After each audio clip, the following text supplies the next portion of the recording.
एक भाई की 3 बिन ब्याही गर्भवती बहनें। रेखा, बरखा और माला तीनों बहनें दूसरे गांव में मेला देखने जा रही थीं। रास्ते में उन्हें बहुत तेज प्यास लगी तो वह बड़े खेत के पास रुक गईं। अरे वो देखो, वहां पर एक छोटी सी कुटिया दिख रही है। शायद वहां हमें कोई कुआं मिल जाए। चलो चलकर देखते हैं। तीनों बहनें कुएं की तरफ बढ़ीं और वहां से पानी निकाला, लेकिन जैसे ही वह पानी पीने लगी उन्हें कराहने की आवाज आने लगी। कृपया कर मुझे पानी पिला दीजिए। मैं एक गर्भवती औरत हूँ और कुएं से पानी नहीं निकाल सकती। मेरे पति यदि होते तो वह पानी कुएं से निकाल देते, लेकिन वह भोजन की तलाश में गए हैं। कृपया मुझे पानी पिला दीजिए, बहुत प्यास लगी है मुझे। अरे, जब शरीर संभाला नहीं जाता तो गर्भवती क्यों होती हो? देखो तो कितना बड़ा पेट निकाल रखा है। हाँ वही तो, जब शरीर नहीं संभलता तो गर्भवती होने की क्या जरूरत थी? हाँ। देखो ना रेखा दीदी, बरखा दीदी, इसका पेट कितना बड़ा है और गर्भवती हो गई है। हाँ, मैं तो ऐसा शरीर कभी ना करूं। मैं तो देखकर ही डर जाती हूँ इसे। चलो ना, इस पर क्या ध्यान देना, पानी पीते हैं कुएं से। हाँ, हम कोई इसके नौकर हैं क्या जो पहले इसे पानी पिलाए और फिर खुद पिए? चलो चलकर पानी पीते हैं। वह औरत दर्द से करहा रही थी, लेकिन तीनों बहनों ने उसकी कोई मदद नहीं की। इतने में उसका पति आ गया, जो एक ऋषि था। खबरदार, जो तुमने इस कुएं का पानी भी छुआ तो तुमने मेरी गर्भवती स्त्री का मजाक उड़ाया। तुमने इस विपदा के समय भी उसकी मदद नहीं की। तुम्हें भी इस स्थिति का अनुभव तभी होगा जब तुम भी गर्भवती होगी। इसलिए मैं तुम्हें श्राप देता हूँ कि तुम एक गर्भवती औरत में बदल जाओ, तभी तुम्हें इस तकलीफ का एहसास होगा। ऋषि ने अपने कमंडल से पानी निकालकर उन्हें श्राप दिया। वह रोती हुई अपने भाई के पास आई और सारी कहानी अपने भाई को बताई। भाई उन तीनों बहनों को लेकर वहीं खेत में गया, लेकिन वहां पर वो कुटिया नहीं थी। फिर वह अपनी तीनों बहनों को लेकर घर वापस आ गया।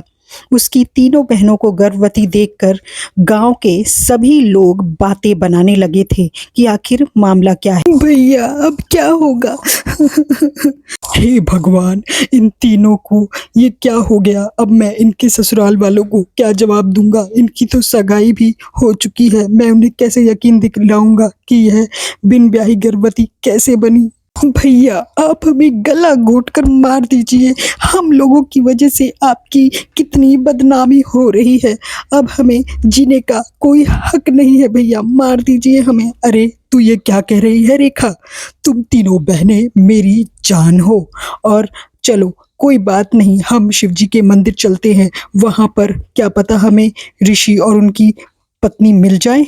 चलो चलते हैं मंदिर में। तीनों भाई बहन मंदिर में जाकर प्रार्थना कर रहे होते हैं। इतने में उन्हें वह ऋषि और उनकी पत्नी मंदिर में दिख जाते हैं।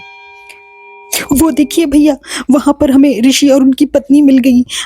चलिए हम चलकर सब उनसे माफी मांगते हैं। भगवान शिव ने हमारी प्रार्थना सुन ली। हे शिव शंभू, जय हो आपकी, आपने हमारी प्रार्थना सुन ली। चलो बहनों, हम चलकर उनसे माफ़ी मांगते हैं, क्या पता वह हमें माफ़ कर दें। तीनों भाई बहन ऋषि और उनकी पत्नी के पास चल पड़ते हैं। हे ऋषि, कृपया कर मेरी नादान बहनों को क्षमा कर दीजिए। इनसे बहुत बड़ी गलती हो गई है, माफ़ कर दीजिए। अच्छा, अब तू आया है इन 3 लड़कियों की तरफदारी करने के लिए? नहीं नहीं महाराज, मैं तरफदारी करने नहीं आया। मैं तो बस इस शिव मंदिर में आपसे प्रार्थना कर रहा हूँ। आप भी तो शिव जी के ही भक्त हैं। कृपा कर शिव जी का मान रखिए और मेरी इन 3 बहनों को माफ़ कीजिए। चल ठीक है, मैं तुझे माफ़ कर दूंगा, लेकिन मेरी एक शर्त है। क्या तू मानेगा? हाँ बताइए ना, क्या शर्त है आपकी? तुझे आजीवन विवाह नहीं करना होगा। तेरी 3 बहनों का श्राप मैं तभी वापस लूँगा जब तू अविवाहित रहेगा आजीवन। मंजूर है तुझे? बोल, तभी माफ़ करूँगा मैं। हाँ ऋषि जी, मुझे मंजूर है। नहीं, लेकिन मुझे मंजूर नहीं है। मेरा भाई आजीवन विवाह ना करे, हम तीनों भी विवाह नहीं करेंगी। हाँ, हम तीनों भी विवाह नहीं करेंगे ऋषि जी। हम तीनों ही अपने प्राण त्याग देंगी। उन तीनों का प्रेम देखकर ऋषि और उनकी पत्नी उनसे कहते हैं कि ठीक है, चलो हमने तुम्हें माफ़ किया, लेकिन आगे से ऐसा मत करना।